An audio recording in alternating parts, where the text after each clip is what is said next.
എല്ലാവർക്കും ബിന്ദുസ് കിച്ചണിലേക്ക് സ്വാഗതം. ഇന്ന് ഞാൻ ഉണ്ടാക്കാൻ പോകുന്ന റെസിപ്പി സ്റ്റീംഡ് എഗ് മസാലയാണ്.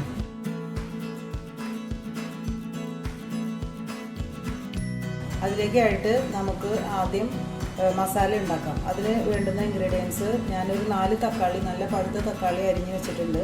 അതുപോലെ തന്നെ 4 സവാള എടുത്ത് അരിഞ്ഞു വെച്ചിട്ടുണ്ട്. പിന്നെ മസാലയിലേക്കായിട്ട് ഞാൻ കുറച്ച് കറിവേപ്പില, പച്ചമുളക്, പിന്നെ കാശ്മീരി ചില്ലി പൗഡർ, മഞ്ഞൾപ്പൊടി, കുറച്ച് മസാലപ്പൊടി, ഗരം മസാല. ഈ മസാലയെല്ലാം ഞാൻ വീട്ടിൽ സ്വന്തമായിട്ട് ഉണ്ടാക്കി പൊടിച്ച് വയ്ക്കുന്നതാണ്. അപ്പോൾ എങ്ങനെയാണ് നമുക്കത് പാചകം ചെയ്യണമെന്ന് നോക്കാം. നമ്മൾ പാനിലേക്ക് വെളിച്ചെണ്ണ ഒഴിച്ചിട്ടുണ്ട്. എണ്ണ നന്നായിട്ട് ചൂടായിട്ടുണ്ട്. അതിലേക്ക് നമ്മൾ സവാളയാണ് ആദ്യം ഇട്ട് കൊടുക്കുന്നത്.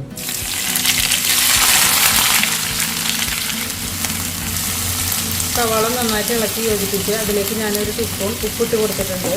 അതിലേക്ക് ആദ്യമായിട്ട് ചേർക്കുന്നത് പച്ചമുളകും കറിവേപ്പിലയാണ്.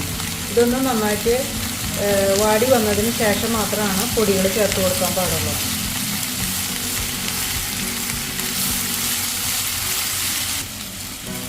സവാള ഏകദേശം പകുതി വഴണ്ട് വന്നിട്ടുണ്ട്. ഇനി അതിലേക്ക് നമുക്ക് ഈ പൊടികൾ ഇട്ടിട്ട് നന്നായിട്ട് വഴറ്റി കൊടുക്കാം. ഞാൻ കാശ്മീരി മുളക് പൊടി, മഞ്ഞൾപ്പൊടി, ലേശം 1 ടീസ്പൂൺ മസാലപ്പൊടി, ഇത്രയാണ് ഞാൻ ഇട്ട് കൊടുത്തിരിക്കുന്നത്. ഇനി ഇത് നന്നായിട്ട് ഇളക്കി ഒന്നും കൂടി അതിൻ്റെ പച്ചമണം മാറുന്നത് വരെ ഇളക്കി യോജിപ്പിക്കുക. അതിന് ശേഷമായിരിക്കണം നമ്മൾ തക്കാളി ഇട്ട് കൊടുക്കേണ്ടത്.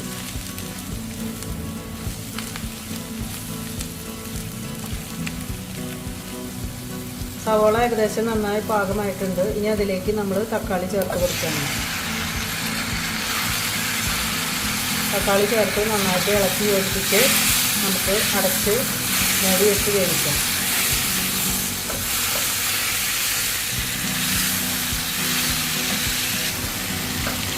നന്നായിട്ട് ഇളക്കി യോജിപ്പിച്ചത് നന്നായിട്ട് അമ്പിച്ച് മൂടി വെച്ച് നമ്മൾ മീഡിയം ഫ്ലെയിമിൽ വേവിക്കാൻ വയ്ക്കണം.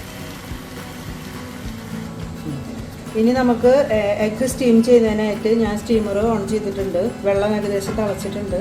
അതിലേക്ക് സ്റ്റീമർ വെച്ചിട്ട് നമ്മൾ ഇഡ്ഡലി തട്ടിലേക്കാണ് മുട്ട നമ്മൾ ഒഴിക്കുന്നത്. അപ്പോൾ ഇഡ്ഡലി തട്ടിൽ നമ്മൾ ജസ്റ്റ് വെളിച്ചെണ്ണ ഓരോ തട്ടിലും വെളിച്ചെണ്ണ തടവി കൊടുത്ത് നമുക്ക് ഈ സ്റ്റീമറിലേക്ക് വെക്കണം. സ്റ്റീമർ നന്നായിട്ട് ആവി വന്നിട്ടുണ്ട്. അതിലേക്ക് ഞാൻ മുട്ട പൊട്ടിച്ച് ഒഴിക്കുകയാണ്.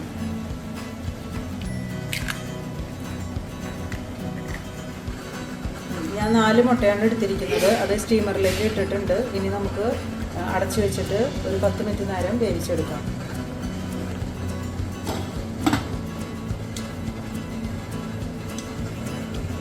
നമുക്ക് സ്റ്റീം ചെയ്ത എഗ്ഗ് എന്തായാലും നോക്കാം. ഏകദേശം റെഡി ആയിരിക്കുന്നുണ്ട്. നമ്മളതിലേക്ക് അല്പം മുളക് പൊടി വിതറി കൊടുക്കണം, അല്പം ഉപ്പും വിതറി കൊടുക്കണം.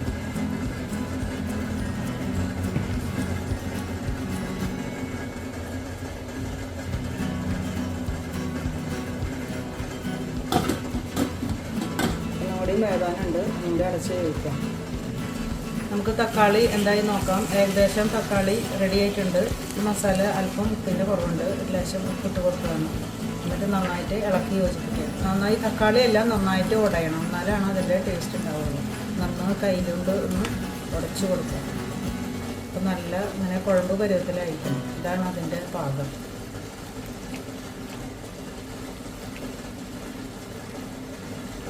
ഇത് 2 മിനിറ്റ് നേരം കൂടി നമുക്ക് കഴിഞ്ഞാൽ ഗ്യാസ് ഓഫ് ചെയ്യാം.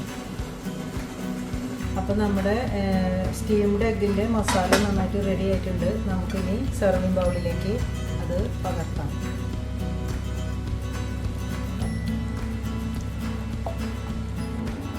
നമ്മുടെ സ്റ്റീം ചെയ്ത എഗ്ഗ് നന്നായി തണുത്ത് റെഡി ആയിട്ടുണ്ട്. നമുക്കത് ഇഡ്ഡലി പാത്രത്തിൽ സെർവിങ് ഡിഷിലേക്ക് പകർത്താം.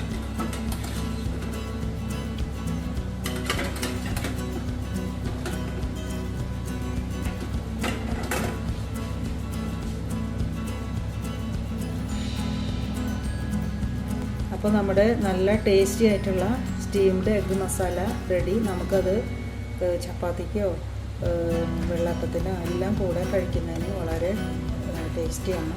നമുക്ക് എല്ലാവരും ഇതൊന്ന് ട്രൈ ചെയ്യണം. അപ്പോൾ നല്ലൊരു വീഡിയോയുമായിട്ട് നമുക്ക് കാണാം. ബൈ.